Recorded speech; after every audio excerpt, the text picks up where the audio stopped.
Hola, buenas. En el capítulo de hoy retomamos la sección de Historia de España. La última vez nos quedamos tras la crisis del 98 a principios del siglo XX, cuando se corona a Alfonso XIII como rey del país. Y hoy, en Quinto Milenio, veremos cómo el fracaso del gobierno de la Restauración llevó al general Primo de Rivera a pronunciarse contra él y tomar el poder.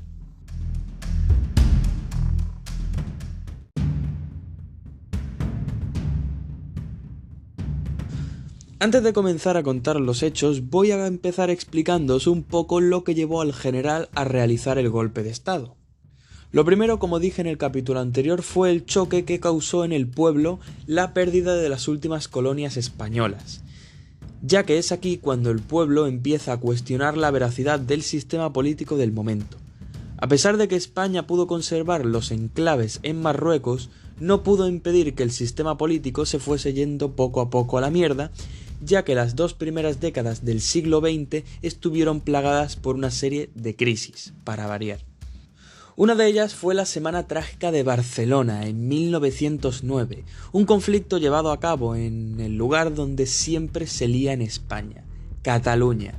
Os lo resumo rápidamente. En ese momento el gobierno de Antonio Maura decidió enviar tropas de reserva a la guerra de Melilla. ¿Qué pasa? Que la mayoría de esos reservistas eran padres de familia de las clases obreras, y como a los obreros les encanta todo lo que tenga que ver con revoluciones y manifestaciones, organizaron una huelga general, que en principio iba a ser una pacífica manifestación, pero que acabó en una batalla campal que duró una semana entera, donde murieron más de 100 civiles y 8 militares. Otras crisis a destacar fueron la de 1917, en el que el descontento del pueblo con el gobierno aumentó debido a la Primera Guerra Mundial, porque a pesar de que España vendiese armamento a otros países y acabase enriqueciéndose, poco a poco se fue endeudando hasta entrar en otra crisis. Otro problema también fue el desastre de Anual, que fue una derrota que tuvo el ejército español contra las tropas marroquíes en la Guerra del Rif. Guerra donde las tropas del Rif, que es una región de Marruecos, se rebelaron contra las autoridades de las colonias de España y Francia. Guerra en la que, por cierto, luchó Franco. Básicamente en España teníamos un escenario salpicado de mierda por manchas de crisis política y debilidad institucional, y por supuesto la situación europea no mejoraba mucho, ya que la política se radicalizó por miedo a la extensión de la Revolución Rusa o los fascismos presentes, por ejemplo, en Italia.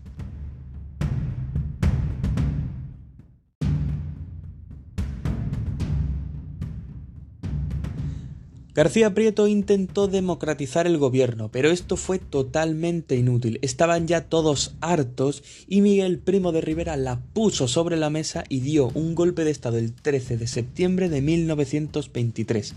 Y normalmente pues tú sueles tener en la cabeza la típica imagen del golpe de estado disparando al techo y con la oposición de ciertos grupos, pero este no fue así. Para empezar, el rey no solo se la sudó el golpe, sino que incluso apoyó el régimen y el golpe, y él mismo, el rey, nombró a Primo de Rivera presidente del gobierno. Después, los grupos conservadores estaban cagados por la extensión de la revolución bolchevique, y pensaron que una dictadura sería lo ideal para mantener sus intereses intactos. En cuanto al propio país, a la mayoría de los españoles o les importó una mierda, o apoyaron el régimen. Por eso digo que no fue un golpe de estado en el que hay bronca y disparos. Fue un pronunciamiento que no solo fue apoyado por los altos cargos, sino también por la propia sociedad española. Por eso fue tan fácil para Primo de Rivera hacerse con el poder. Y una vez ya al mando, pues para justificar el golpe puso la misma excusa de siempre: los políticos que eran muy malos, muy mentirosos, muy ladrones y muy corruptos. ¿Qué es verdad? Sí, pero tampoco creo que sea la solución irse al extremo con una dictadura. Podría simplemente haberse implantado una política democrática y legítima, pero bueno, eso no tendría gracia. Así que Primo de Rivera creó un manifiesto dirigido al pueblo en el que declaraba su intención de regenerar la política y que acabaría con la corrupción. También tenía como objetivo poner orden en el país y frenar los movimientos obreros y los nacionalistas catalanes y vascos.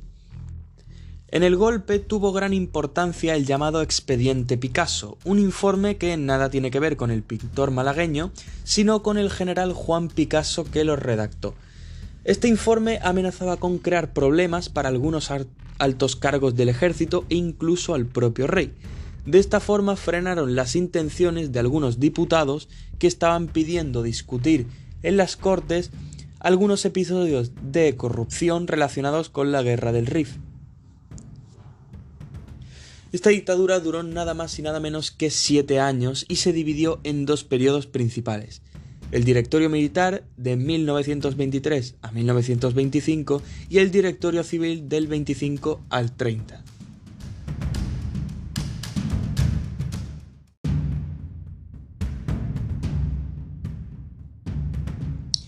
El Directorio Militar fue un gobierno presidido únicamente por militares, presentándose como la solución temporal a los problemas del país, manteniendo a España en un estado de guerra hasta el final de esta etapa. Las primeras medidas de este periodo ya dejaban más que claro que era una dictadura, porque se quitó la Constitución, se disolvieron las Cortes, se prohibieron los partidos y los sindicatos, y se quitaron a todos los gobernadores que eran civiles y los cambiaron por militares. Todo esto entre muchas otras cosas. Y claro, como los partidos políticos todos habían sido prohibidos, crearon uno nuevo, la Unión Patriótica, todo para sostener el nuevo régimen y poder proporcionar nuevos cargos para la administración. Como apoyo a este partido se creaba el Somatén, que era una milicia cívica cuyo origen se remonta a la Cataluña medieval. Estos eran pues un cuerpo que hacían lo mismo que los policías, pero no eran policías en sí, sino que eran ciudadanos armados que se encargaban de establecer el orden en las ciudades. La promesa de eliminar los mecanismos electorales corruptos obviamente nunca se llevó a cabo, ya que unos caciques fueron sustituidos por otros. Pero bueno, cuando se ha visto a un político cumpliendo su palabra. Otras medidas que se establecieron fueron suprimir la mancomunidad catalana y se dejó de buscar culpables por el desastre del Anual. También se estableció el uso exclusivo del castellano en todo el país y se prohibió izar otra bandera que no fuera la española.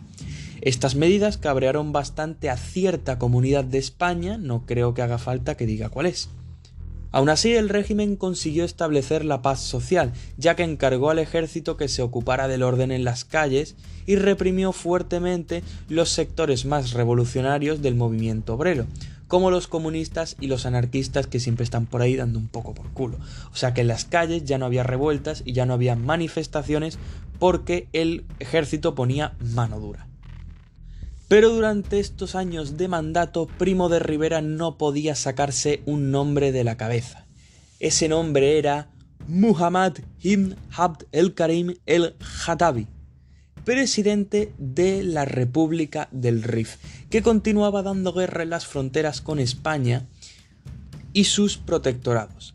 Para acabar con él se inició una misión conjunta con Francia que dio lugar al desembarco de Alhucemas en 1925. Esta operación fue un éxito rotundo y el pringao de Abd el-Krim se rindió y se entregó a los franceses al año siguiente. Por supuesto, este hecho hizo que los españoles estuvieran más contentos que nunca con la dictadura de Primo de Rivera. Por fin había conseguido derrotar a los marroquíes y más tarde, ya en 1927, las tropas españolas dieron por finalizada la ocupación del protectorado. Por estas fechas hubo una activa legislación social que reguló el trabajo de la mujer. También se promovió la construcción de viviendas obreras y se comenzó un ambicioso proyecto de obras públicas que generó muchos nuevos puestos de trabajo. Esto hizo que la gente estuviera todavía más contenta con el régimen.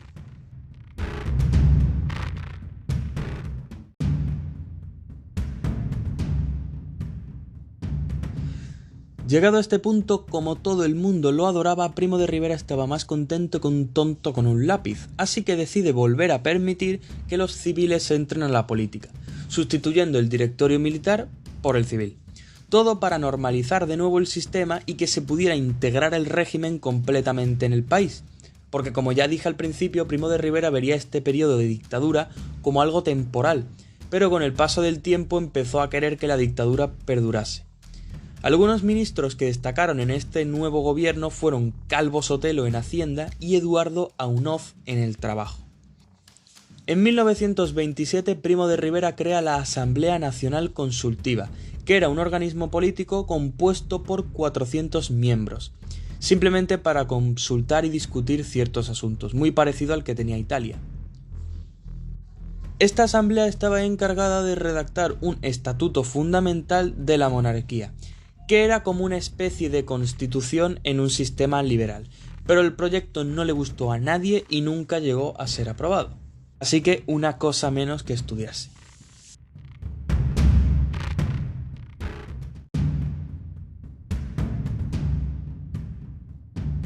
Dicho todo esto, queda tal vez lo más importante, y es cómo benefició la dictadura al país económicamente hablando.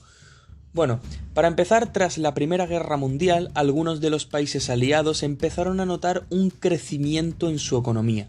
Por ejemplo, Estados Unidos se benefició al cobrar las deudas de países como Francia e Inglaterra y las indemnizaciones de Alemania. Durante la Gran Guerra, España se mantuvo neutral, porque el país estaba en la absoluta miseria.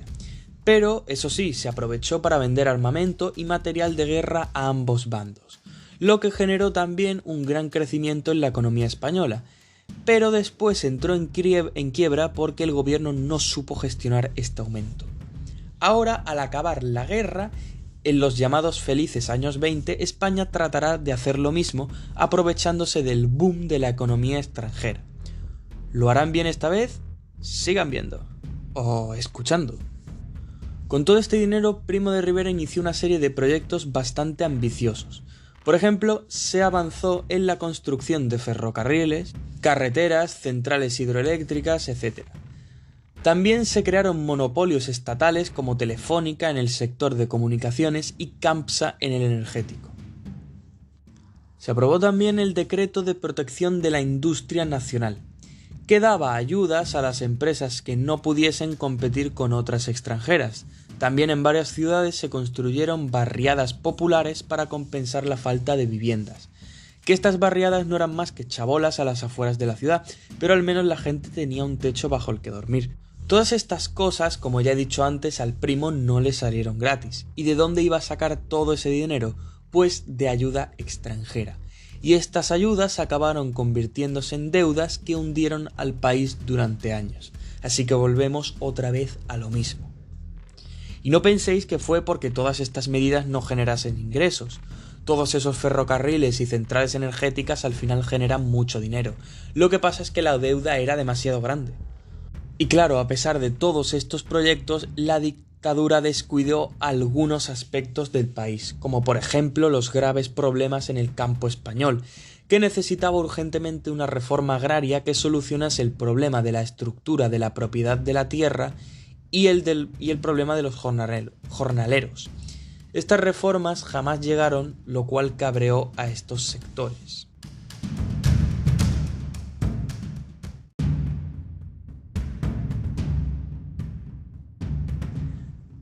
La gente ya empezaba a cabrearse. Como dije al principio de la dictadura, la mayoría de españoles no mostraban demasiada oposición, o se la sudaba o estaban de acuerdo. Pero sí que había cierta parte de la población que se oponía firmemente a la dictadura, pero eran pocos. No fue hasta 1927 donde se ve una oposición más sistematizada y organizada. Y no os penséis que eran pocos, porque el Primo en ese momento tenía mucha, pero mucha gente en contra.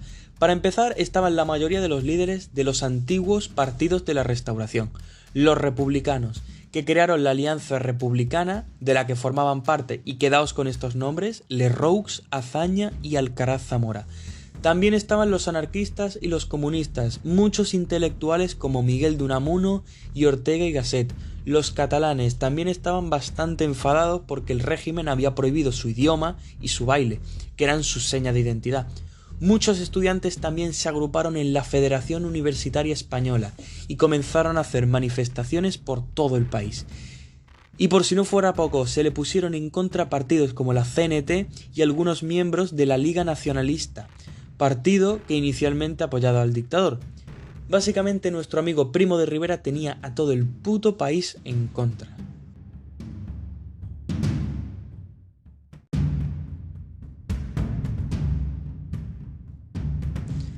El régimen prácticamente había perdido casi todos sus apoyos y el maldito cobarde del rey, como veía que el régimen se estaba yendo al traste, retiró el apoyo a Primo de Rivera para que la caída de la dictadura no le afectase negativamente. Al final, ante toda esta oposición y todo este descontento, Primo de Rivera decide dimitir en enero de 1930. Tras esto, el rey decide nombrar como jefe del gobierno al general Berenguer, con la intención de volver a otro régimen constitucional, pero este cambio fue muy lento, hasta la prensa, incluso para reírse de ellos, calificó al nuevo gobierno como la dictablanda. España acababa de salir de una dictadura y por supuesto lo último que quería era volver a otra, fuese dictadura o fuese dictablanda. Así que los republicanos catalanistas y el PSOE firmaron el Pacto de San Sebastián en agosto de 1930. Aquí acordaban crear un comité revolucionario encabezado por Alcalá Zamora, que contactaría con los militares republicanos y con los obreros para organizar un levantamiento y derrocar al régimen. Pero ¿qué pasó? Que como todos estaban hasta los cojones, ya había otro levantamiento planeado por otro grupo. Este fue el levantamiento militar de Jaca del 12 de septiembre de 1930, capitaneado por Fermín Galán y García Hernández. Claro, ellos querían levantarse contra el gobierno, pero es que ya se levantaron otros primero, o sea que le jodieron todos los planes. El gobierno rápidamente controló esta revolución y fusiló a sus promotores, pero esto solo sirvió para hacer que la idea de la república se popularizara y animar al pueblo a creer en ella. El gobierno intentó hacer de todo para aplastar el movimiento republicanista. Por ejemplo, detuvo a la mayor parte de los integrantes del comité revolucionario, pero no sirvió absolutamente para nada, ya que el movimiento siguió creciendo. Berenguer no pudo con tanta movida y al final acabó dimitiendo. Y en febrero de 1931 Aznar estableció un nuevo gobierno que prometía elecciones y formar cortes constituyentes. El 12 de abril de 1931 se celebraron las elecciones municipales. Con esto el gobierno no esperaba hacer ningún cambio grande, básicamente las convocaron como tanteo literalmente para ver más o menos lo que el pueblo quería. Pero los españoles se lo tomaron como una votación para ver si estaban a favor o en contra de la monarquía. Y aquí, ojo, objetivamente la mayoría de España votó a favor de la monarquía. Pero ¿qué pasa? Que estos votos a favor se centraban en los lugares influenciados por los caciques, mayoritariamente los pueblos. En las ciudades y las zonas urbanas en las que no había esta influencia, se votó a favor de la república en su mayoría.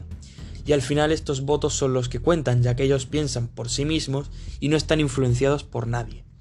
Cuando se hicieron públicos los resultados, Alfonso XIII se dio cuenta de que no lo quería ni su puta madre, así que acabó abdicando.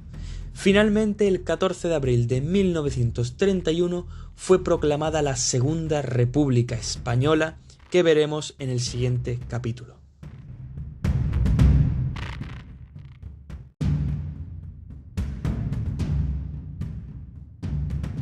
Como siempre digo al final, gracias a los 3 o 4, ¿vale?, que escuchéis esto, especialmente a la gente de fuera, que he visto que hay gente que me escucha desde California, desde Italia y desde Bali, en Indonesia.